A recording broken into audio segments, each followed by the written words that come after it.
जय हिंद और नमस्कार साथियों, मैं ध्रुव जानी आप सबका स्वागत करता हूं आज की इस संशोधित संपादकीय विश्लेषण की चर्चा में जो ग्रोथमोंट यूपीएससी द्वारा प्रायोजित है।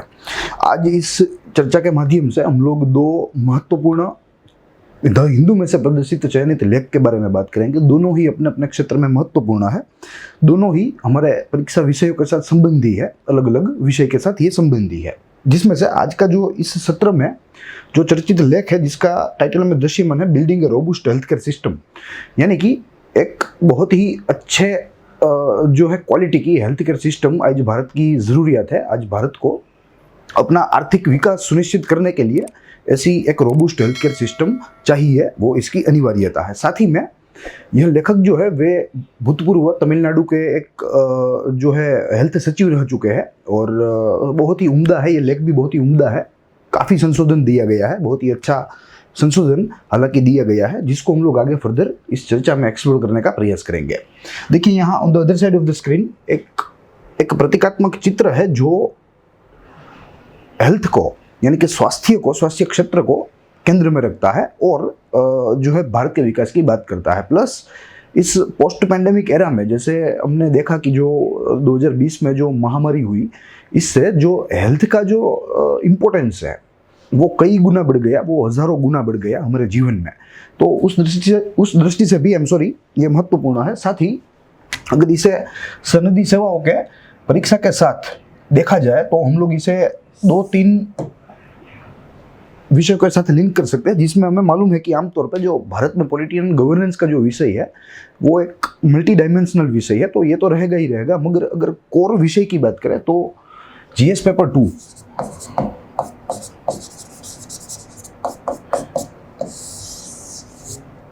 जो सोशल सेक्टर्स में जो ग्रोथ है उसमें जो रही चुनौतियां हैं उसके बारे में ये लेख बात करता है। सोशल सेक्टर में भी it is 100% dedicated to health. हमने ऐसा देखा है कि सोशल सेक्टर में कई सारे मानक होते हैं, हेल्थ होता है, एजुकेशन होता है, ठीक है। तो उसमें से आज का ये लेख हम लोग मुख्य रूप से हेल्थ के बारे में, हेल्थ को देखने का प्रयास करेंगे। साथ ही में जो हमारे लेखक के द्वारा जो दिए गए सुझाव है प्लस उनकी जो सिफारिश है उनको भी अच्छी तरीके से देखने का प्रयास करेंगे। देखते हैं, लेख की शुरुआत तस्वीर से करेंगे।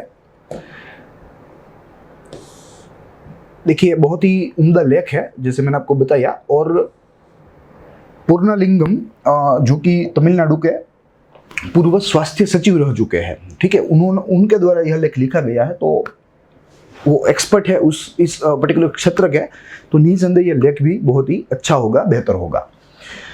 साथ ही अगर आज के चर्चा की बात की जाए तो हम लोग इस चर्चा को सर्वप्रथम निष्कर्ष से शुरू करना चाहेंगे और बाद में हम लोग इसकी महत्वपूर्ण बातें देखेंगे। साथ ही में हम लोग लेख संबंधी जो सामान्य अभ्यास के तत्व है उनको भी देखने का प्रयास करेंगे।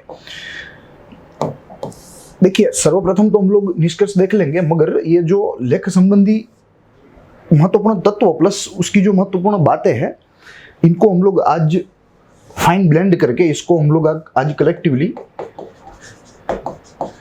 देखने का प्रयास करेंगे, ठीक है, क्योंकि लेख भी अपने आप में बहुत ही अच्छा संशोधन है, संशोधित प्रबंध है। साथ ही में जो कुछ इनपुट्स जो हमें देने हैं वो हम लोग यहाँ इस महत्वपूर्ण बातों में ही जो है इंक्लूड करके देखने का प्रयास करेंगे। तो यहाँ it will be a fine mixture. आज का जो ये महत्वपूर्ण बातों का मुद्दा है वो फाइन मिक्सचर रहेगा रिसर्च एलिमेंट्स का plus highlights of the article का। तो शुरू करते हैं। देखिए निष्कर्ष में तो ऐसा है कि लेखक ने संशोधन के साथ यह समझने का प्रयास किया है कि जो स्वास्थ्य क्षेत्र होता है वो बहुत ही महत्वपूर्ण क्षेत्र होता है किसी भी राष्ट्र की उन्नति के लिए, किसी भी राष्ट्र की प्रगति के लिए। संशोधन के साथ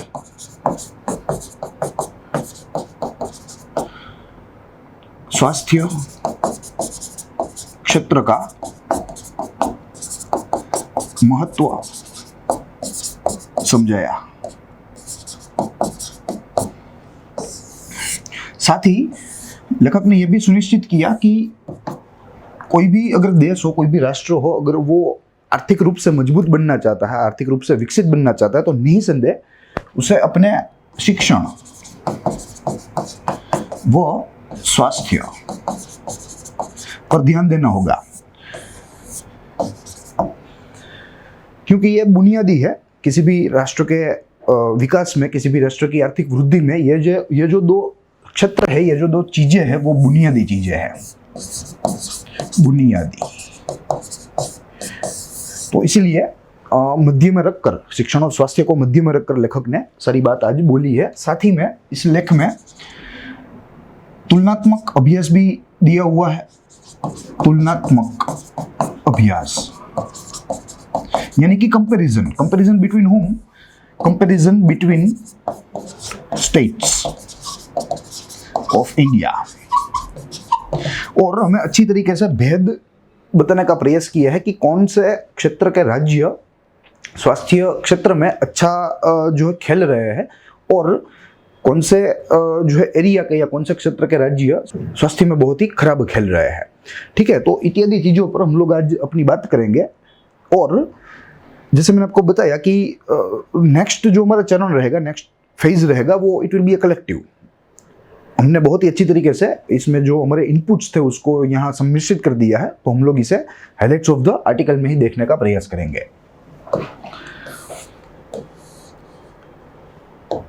देखिए, अगर महत्वपूर्ण बातों की बात की जाए तो हम लेख को 3 विभागों में विभाजित कर सकते हैं। हमारे समझ को बेहतर बनाने के लिए, जिसमें से first one will be poor health indicators. Second point of our discussion will be Tamil Nadu example, क्योंकि तमिलनाडु स्वास्थ्य क्षेत्र में बहुत ही आगे है, इतना आगे है कि विकसित देशों के साथ ये अपना मुकाबला करता है। तो इसमें से हमारे जो पिछड़े भारत के जो कुछ राज्य है, जो कुछ उत्तर पूर्व के इलाके में है, कुछ उत्तरीय राज्य है, उन राज्यों को तमिलनाडु का मॉडल अपने राज्य में अप्लाई करना चाहिए, ताकि वहाँ की जो स्वास्थ्य सुविधा है वो और बेहतर बने और निखरे।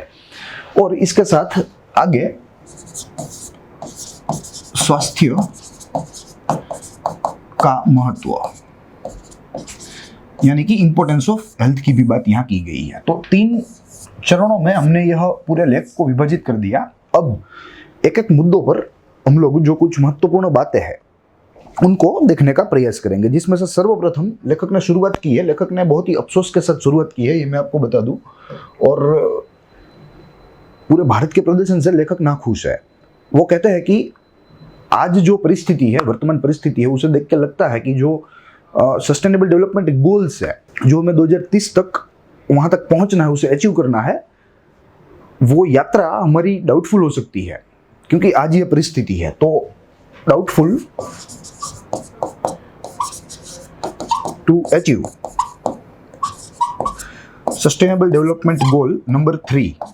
गोल नंबर 3 क्या है? तो वो कहता है कि अच्छे से अच्छी स्वास्थ्य सुविधा हो, स्वास्थ्य क्षेत्र में सुधार हो। ठीक है, तो वो वहां तक पहुंचना लेखक को एक जो है सपना मात्र लग रहा है, क्योंकि वर्तमान परिस्थिति कुछ ऐसी है। ये जो सस्टेनेबल डेवलपमेंट गोल्स है, मैं आपको बता दूं कि there are total 17 sustainable goals which were actually adopted by United Nations General Assembly in the year 2015। ठीक है, तो इसी के तहत सारे राष्ट्रों को कलेक्टिवली प्रयास करना है, और जिसमें 17 गोल जो है वो एक कल्याणकारी विश्व बनाने के लिए है। ठीक है, जिसमें हंगर इरेडिकेशन है, जिसमें पोवर्टी इरेडिकेशन है, जिसमें इंप्रूवमेंट इन हेल्थ सेक्टर है, इंप्रूवमेंट इन एजुकेशन है। ठीक है, क्लाइमेट चेंज को लेके उसमें जो है कई सारे मुद्दे दिए गए हैं। तो कुल मिला के कलेक्टिव एक अप्रोच है पूरे विश्व को ग्लोबल वार्मिंग के इफेक्ट से बचाने और सस्टेनेबल डेवलपमेंट करने के लिए। तो उसमें से जो तीसरा है, वो तीसरा हेल्थ के रिलेटेड है, हेल्थ सुधार की बात करता है। तो लेखक को लगता है कि हम लोग यहाँ नहीं पहुँच पाएंगे। साथ ही लेखक ने यह भी कहा कि जो मिलेनियम डेवलपमेंट गोल्स थे, जिसे हम लोग MDGs कहते हैं, जो 2000 के एरा में लागू थे लगभग। ठीक है, तो ये तो भारत इसको तो प्राप्त करने में विफल हो गया। भारत इसको प्राप्त नहीं कर पाया, मिलेनियम डेवलपमेंट गोल्स को, क्योंकि स्वास्थ्य क्षेत्र में जो दक्षिण के जो राज्य थे वे तो बहुत ही अच्छे थे और आज भी अच्छे हैं, मगर जो उत्तरीय राज्य है उनका देखाव बहुत ही खराब है, बेहद खराब है। South states very good, while northern states very poor। तो इसी की वजह से हमारी जो औसत थी उसमें भी गिरावट आई। साउथ वाले राज्य तो अच्छा खेल रहे थे, मगर जो नॉर्दर्न स्टेट्स थे they were not up to the mark, और उसी की वजह से हमारी जो औसत है वो भी कम आई, और परिणाम हम लोग मिलेनियम डेवलपमेंट गोल्स को प्राप्त नहीं कर पाए, उस तक पहुंच नहीं पाए। साथ ही यहाँ लेखक ने यह भी एक बात को पॉइंट आउट किया है कि ये जो हेल्थ सेक्टर है पूरा वो भारत में स्टेट लिस्ट में है। जैसे मैं मालूम है कि डिवीजन ऑफ पावर हुआ है according to our constitution 7th schedule, तो इसी सत्ता विभाजन के तहत जो स्वास्थ्य है वो प्राइमरीली स्टेट को मिला है, और इसीलिए इसमें यूनिफॉर्मिटी हमें देखने को नहीं मिलती। यूनिफॉर्मिटी एब्सेंट, ठीक है। और लेखक ये भी पॉइंट आउट करते हैं कि कहीं ना कहीं आज की इस परिस्थिति के लिए ये बात जिम्मेदार है, क्योंकि अगर राज्य चेंज होगा तो उन राज्य सरकारों की नीतियों में भी फेरफार आएंगे। कोई राज्य स्वास्थ्य के ऊपर बल देगा, कोई राज्य स्वास्थ्य के ऊपर बल नहीं देगा। जैसे मैं आज दिन जो है हम देख सकते हैं, अगर यूपी की बात करें तो स्वास्थ्य क्षेत्र में यूपी जो है वो लिस्ट परफॉर्मर है, ठीक है। सबसे बेहद खराब परफॉर्मेंस करने वाला राज्य यूपी है, मगर वहाँ अन्य बाबतों पर फोकस किया जाता है, जैसे गौ सुरक्षा हो, जैसे लव जिहाद हो, ठीक है। तो यहाँ लेखक ने एक तीखी टीका भी की है कि ऐसे राष्ट्रों को या ऐसे राज्यों को पहले तो प्रायोरिटी पॉइंट आउट करनी होगी। इस प्रायोरिटी में उन लोगों को हेल्थ रखना होगा, स्वास्थ्य को रखना होगा, और स्वास्थ्य के ऊपर बहुत अच्छी तरीके से, बहुत ही जो है मेहनत करनी होगी, तब जाके ये लोग साउदर्न स्टेट्स के साथ खड़े रह पाएंगे।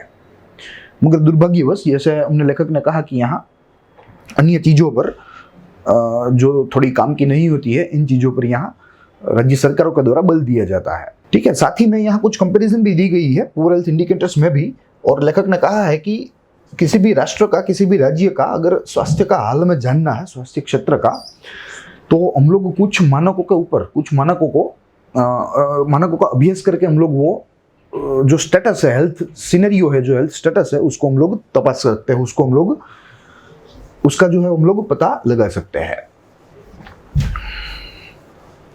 तो देखेंगे कौन कौन से ये मानक है। देखिए वैसे तो कई सारे मानक है, मगर अगर इसमें से कुछ चुनिंदा की बात करी जाए तो सबसे प्रथम इन्फेंट डेथ रेशियो, उसके बाद maternal mortality rate,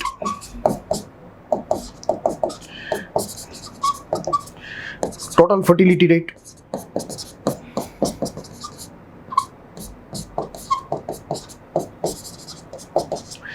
etcetera etcetera. देखिए ये सारी व्याख्या है, बहुत ही अहम व्याख्या है जो हमें मालूम होनी चाहिए।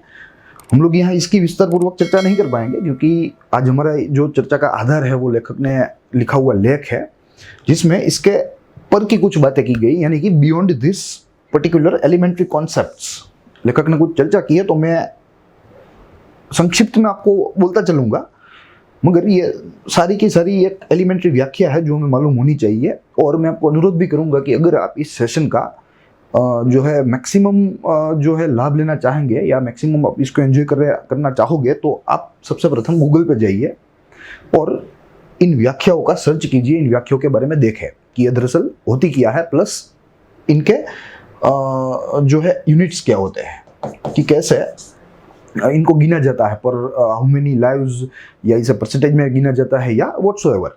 तो वो आपको देखना है, फिर आप आइए इस सेशन को एंजॉय कीजिए। देखिए इन्फेंट डेथ तो हमें मालूम है, इन्फेंट यानी कि स्मॉल चाइल्ड। इसमें एक हल्का सा कंफ्यूजन है, 0 to 5 भी कैलकुलेट कर सकते हैं, 0 to 6 भी कैलकुलेट कर सकते हैं, कोई दिक्कत नहीं है, ठीक है। तो 0 से 6 वर्ष तक जो बच्चे हैं उनमें कितनों की मृत्यु होती है, जो वो दर है वो है इन्फेंट डेथ रेशियो। साथ ही मैटरनल मोर्टालिटी, यानी कि at the time of delivery जो महिला है जिसकी मृत्यु होती है, उसके आंकड़े को मैटरनल मोर्टालिटी रेट कहा जाता है। और साथ ही में जो टोटल फर्टिलिटी रेट है, यानी कि कोई भी एक फर्टाइल महिला उसकी एक औसत क्षमता बच्चों को जन्म देने की ये आमतौर पर कम होनी चाहिए, मगर जहाँ पुअर परफॉर्मेंस है, जहाँ पॉवर्टी है, जहाँ अंडर डेवलपमेंट है, ये यहाँ वहाँ स्वाभाविक रूप से ऊपर होती है। जिसके एग्जाम्पल्स को हम लोग लेंगे और उसके आधार पर उसकी मदद से हम लोग यह चीज़ों को देखने का प्रयास करेंगे। देखिए, अगर इन्फेंट मोर्टालिटी की बात की जाए तो हम एमपी मध्य प्रदेश का एग्जाम्पल ले सकते हैं, साथ ही में केरला का एग्जाम्पल ले सकते हैं। प्रत्येक 1000 बच्चों में एमपी में 97 बच्चों की मृत्यु हो जाती है पर 1000 चाइल्ड। वहीं जो केरला है वहां मात्र और मात्र 7 बच्चों की ही मृत्यु होती है प्रति 1000 बच्चों में से। देखिए, ये तफावत देखिए आप। It is a difference, it is a huge difference of 90 childrens per 1000 small child's. ठीक है, तो ये गैप को हमें ब्रिज करना है और इसके लिए यहाँ की सरकारों को बहुत ही अच्छा काम करना होगा, जैसे साउथ की सरकारें कितने दशकों से करती है ही है। दरअसल आज जो हम इस बात करेंगे कि साउदर्न स्टेट्स बहुत ही अच्छे हैं, प्लस साउदर्न स्टेट्स के आंकड़े भी देखेंगे, उनका प्रदर्शन भी बहुत ही अच्छा है वो भी देखेंगे, तो उसका एकमात्र कारण है कि उन लोगों की जो नीतियां थी वो नीतियां लगभग कई दशकों से शुरू है, 1970s से है। 1970s से ये लोग जो है हेल्थ को एक प्रायोरिटी लिस्ट में रखते हैं और उसके ऊपर बहुत ही अच्छी तरीके से काम करते हैं, तब जाके आज ये अच्छी परिस्थिति में देखने को मिलती है। तो इन राज्यों को भी यहाँ पहुंचना होगा। एमपी है, यूपी है, बिहार है, वे बेहद खराब है स्वास्थ्य क्षेत्र में, तो इन लोगों को भी दक्षिण के राज्यों में से प्रेरणा लेकर, दक्षिण के राज्यों में जो मॉडल प्रस्थापित हुए हैं, जिनके परिणाम अच्छा आए हैं, उन मॉडलों को एडॉप्ट करके यहाँ जो है बहुत ही जो है हेल्थ रिवोल्यूशन क्रिएट करना होगा, तब ये जाके संभव हो सकता है। साथ ही अगर मैटरनल मोर्टालिटी रेट की बात करें तो यहाँ हम लोग यूपी, फिर बाद में केरला और तमिलनाडु की बात करेंगे तो यूपी में लगभग ये आंकड़ा है 197 का, साथ ही केरला में 42 का और तमिलनाडु में 63 का। देखिए डिफरेंस, देखिए कहाँ यूपी का प्रदर्शन है जो बहुत ही निम्न कक्षा का है और कहाँ हमारे अन्य जो साउदर्न स्टेट्स उन लोगों का प्रदर्शन है जो बहुत ही उच्च कक्षा का है। साथ ही अगर टोटल फर्टिलिटी रेट की बात की जाए तो बिहार 3.1 जो बहुत ही बड़ी है, और वहीं जो सामने तमिलनाडु और केरला की बात करें तो वहाँ 2.1 का जो आंकड़ा है वो हमें देखने को मिलता है और वो भी स्टेबिलाइज्ड है पिछले कई वर्षों से। हालांकि बिहार में स्टेबिलाइजेशन की तो बात ही नहीं है, यार 3.1 है, कल को 3 हो जाएगा, परसों 3.5 हो जाएगा, कोई मापदंड नहीं है। तो कुल मिला के कहने का तात्पर्य यह है कि ऐसे जो है जो पिछड़े राज्य है या खराब प्रदर्शन करने वाले राज्य है स्वास्थ्य क्षेत्र में, उन लोगों को दूर सुदूर के हमारे जो दक्षिणी राज्य है उन राज्यों में से प्रेरणा लेनी होगी और वहाँ जो मॉडल अप्लाई हुए हैं वो इन लोगों को एडॉप्ट करने होंगे और यहाँ अप्लाई करना होगा। तो ये बात रही प्रथम मुद्दे की, जिसमें हम लोग पुअर हेल्थ इंडिकेटर्स के बारे में देख लिए। साथ ही अगर तमिलनाडु एग्जाम्पल देखें तो जैसे मैंने आपको कहा कि ये कोई ओवरनाइट का खेल नहीं है कि कोई नीति अच्छी नीति अख्तियार की और 15 दिन में उसके रिजल्ट आने शुरू हो गए हो। ठीक है, ये तो दशकों की बात है। और ऐसे ही 1970s में जैसे मैंने आपको कहा तमिलनाडु में बहुत ही अच्छी तरीके से हेल्थ ड्राइव शुरू हो चुकी थी और राज्य सरकारों ने अपने प्रायोरिटी लिस्ट में हेल्थ सेक्टर को रखा, तब जाके आज ये परिणाम हमें मिल पा रहा है। Priority of state government. साथ ही तमिलनाडु में जो एनलाइटन पॉलिटिकल एग्जीक्यूटिव, इन दोनों का भी हाथ है आज इस अच्छी परिस्थिति के लिए, क्योंकि मात्र और मात्र नीतियों से कुछ नहीं होगा। राज्य सरकार अगर नीतियां घड़ दे तो उससे कुछ नहीं होने वाला, मगर अगर उन नीतियों का अच्छी तरीके से अमलीकरण नहीं होता या जो अमलीकरण होता है तभी कोई जो हम लोग एक रिवोल्यूशन देख सकते हैं, एक बड़ा फेरफार देख सकते हैं, जो हमें तमिलनाडु में देखने को मिला। तो यहाँ एक कारण यह भी है कि यहाँ की पॉलिटिकल और एग्जीक्यूटिव की इच्छा शक्ति ये भी एक कारण बनी है। प्लस इन लोगों का जो ड्राइव था, क्योंकि ये एनलाइटन थे, ये प्रबुद्ध थे, उन लोगों को मालूम था कि राज्य या राष्ट्र के जो है निर्माण के लिए या उसके विकास के लिए उसका जो बुनियाद है वो है स्वास्थ्य और शिक्षण। तो दोनों पर ध्यान दिया और इसीलिए 1970s से हेल्थ ड्राइव शुरू कर दिए गए। यहाँ कई सारी फैमिली प्लानिंग योजनाएं भी अप्लाई हुई थी, ठीक है। तो ये भी एक इसका भाग हम गिन सकते हैं कि उस फैमिली प्लानिंग योजना ने भी यहाँ के हेल्थ सेक्टर को सुधारने में अहम भूमिका निभाई, क्योंकि जो है कंट्रोल ऑफ पॉपुलेशन तो जो रिसोर्सेस है वो रिसोर्सेस जो है कम लोगों के बीच में बांटे जाएंगे तो सारे लोगों को फायदा भी मिल सकता है। तो ये भी एक कारण है। साथ ही एक बहुत ही दृढ़ प्रशासनिक कारण जो है वो इसका ये है कि डिस्ट्रिक्ट लेवल मैनेजमेंट, यहाँ जो स्वास्थ्य क्षेत्र में जो मैनेजमेंट होता था वो डिस्ट्रिक्ट लेवल पे होता था, यानी कि जिला स्तर से, और ये मैनेजमेंट अकाउंटेबल रहता था। बहुत ही स्ट्रिक्ट इन लोगों के ऊपर जवाबदेही थी, इन लोगों के ऊपर जिम्मेदारी तो थी ही मगर साथ में जवाबदेही भी थी। तो ये भी एक इसका कारण है कि आज तमिलनाडु एक जो है एक सफल प्लेयर, स्वास्थ्य क्षेत्र में एक सफल प्लेयर के रूप में पूरे देश के सामने खड़ा है। Plus they also created healthy competition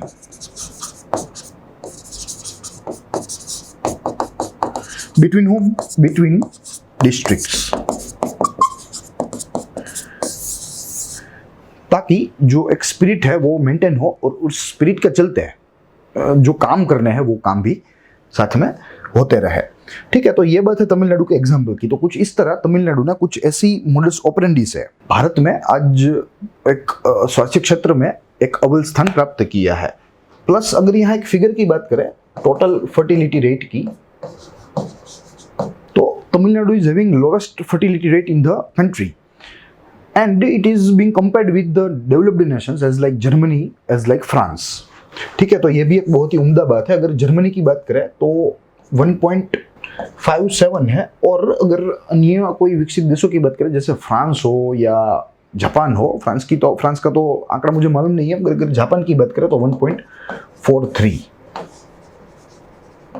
fertility rate, ठीक है। तो ऐसे विकसित राष्ट्रों के जैसे आज तमिलनाडु का बिहेवियर है ये बहुत ही सकारात्मक है और पूरे देश को तमिलनाडु के मॉडल में से प्रेरणा लेनी चाहिए और अपने अपने राज्य में एक जो है दृढ़ इच्छा शक्ति के साथ वहां लागू करना चाहिए।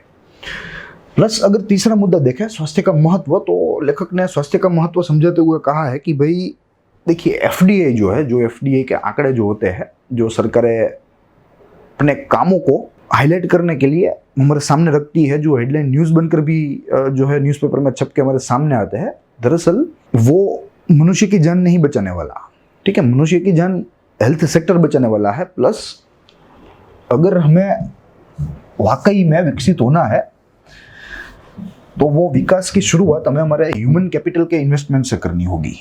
We need to invest in our human capital,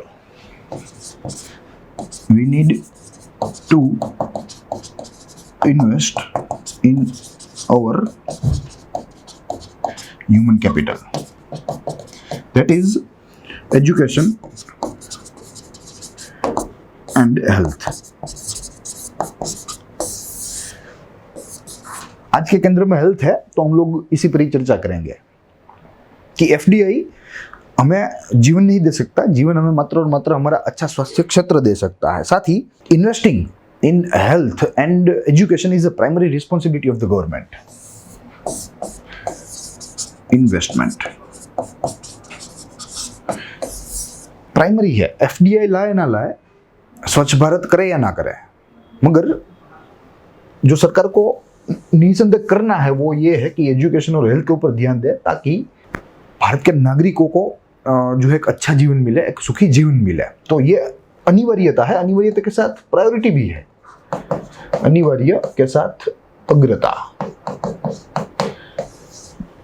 तो लेखक के मुताबिक सरकारों को इन दो चीजों के ऊपर पहले ध्यान देना होगा। अगर ये दो चीजें अच्छी हो जाए इनमें हमारा परफॉर्मेंस अच्छा हो जाए तो आगे चलकर हम लोग अन्य चीज़ों पर हमारा ध्यान जो है वो केंद्रित कर सकते हैं। मगर यहाँ विरोधाभास है।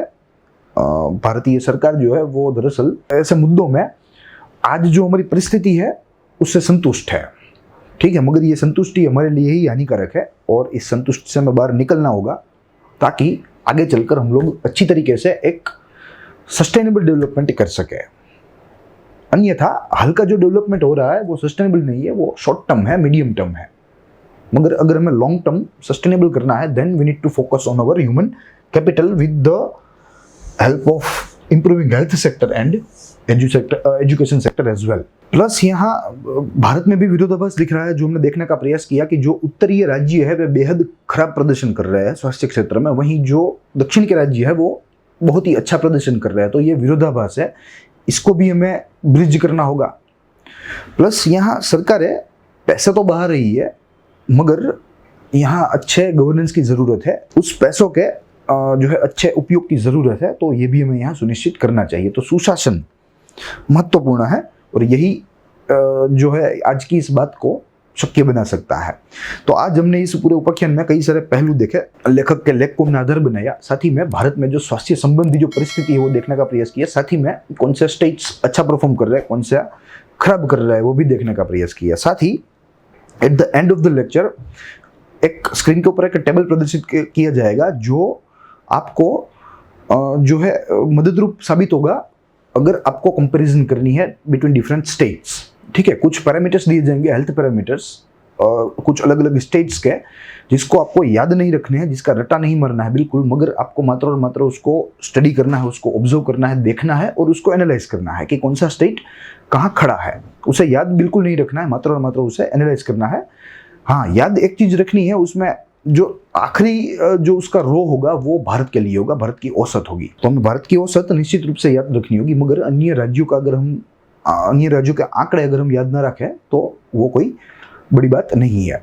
So I hope you enjoy the lecture. हम लोग मिलेंगे अगले सेशन में अगले संपादकीय लेख के साथ, अगले अभ्यास व विश्लेषण के साथ। तब तक के लिए देखते रहिए ग्रोथ मोड यूपीएससी। स्वस्थ रहिए, खुश रहिए।